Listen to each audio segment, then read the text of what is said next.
Hello, this is a Sambuka, aka Mama Sam, and I am here with another encouragement for scapegoats. And today I am doing the scripture first.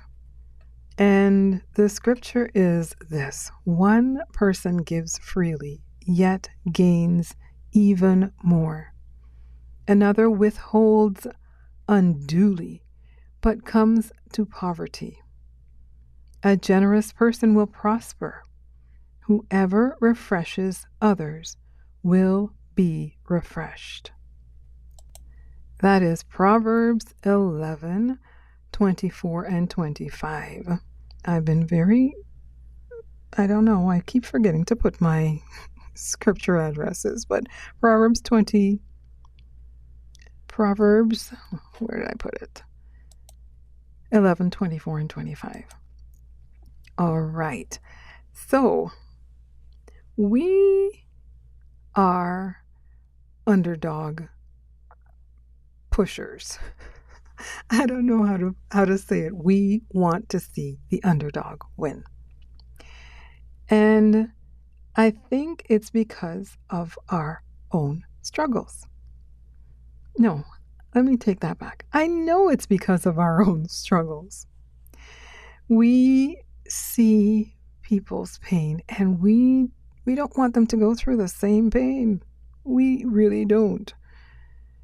And because we're empaths, like I said, I'm assuming that scapegoats are empaths. We've suffered, of course. We don't want to see. We are sensitive.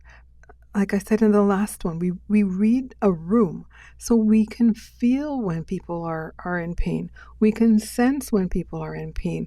We understand when people are in pain. I know that this also leads us into doing things like stuff for social justice, right? This is how I was thinking when I was leaving my ex-husband. I knew that the tendency to go in and just be, oh my goodness, this is so terrible, I've gone through this, blah, blah, blah, blah, blah. I knew that I could get to a place where I would get depressed. So before I left him, I started volunteering with an organization so that I wouldn't be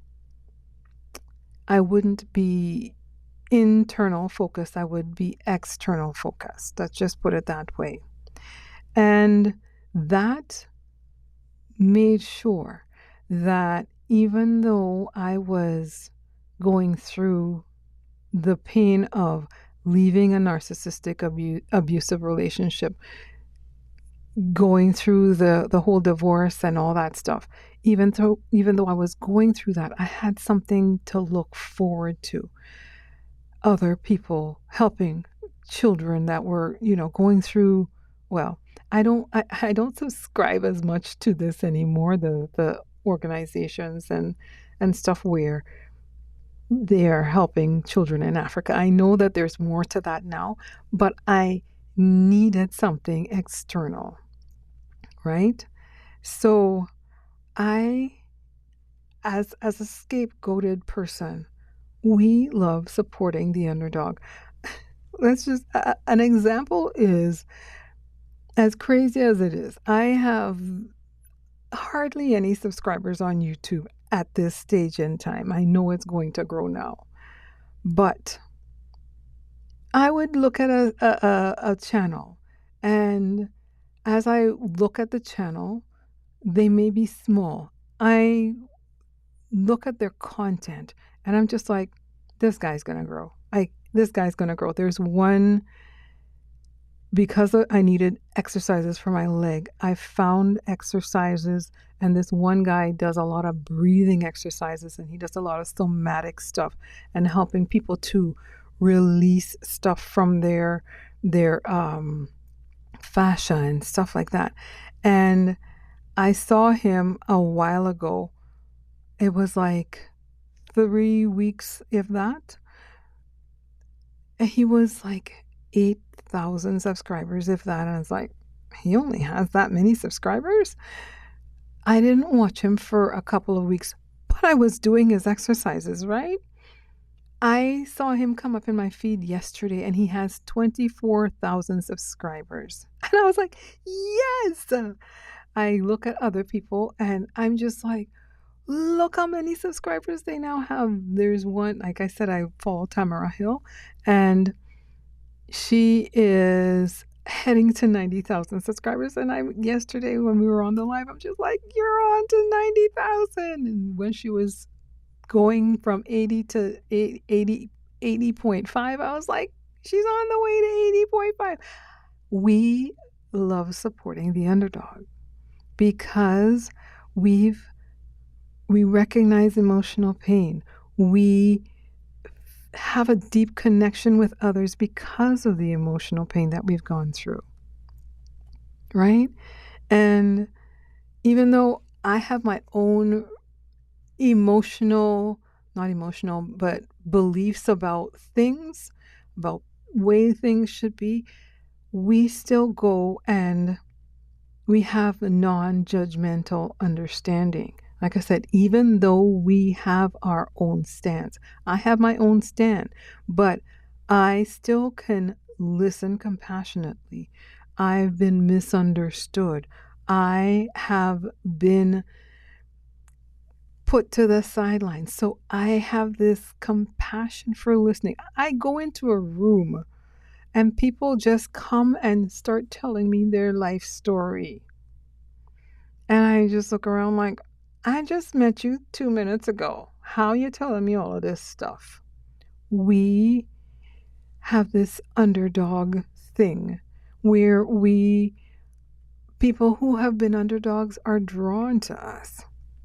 So that is your comment for today. I love seeing the underdog win, right? We embody the story of Joseph, where we're wrongfully accused of stuff. We're thrown into quote unquote our prisons, and we have this thing where we don't want this to happen to anybody else. So we love seeing the underdog win. We love seeing the underdog win. One person gives freely, it gains even more. Another unduly withholds and comes to poverty. Poverty of spirit, that is, right? A generous person will prosper, and who refreshes others will be refreshed. How many times, even though people try and keep us down, have you been favored? Right? I know that I go into certain spaces and people are like, hi, Stephanie. Well, that's my Babylon name.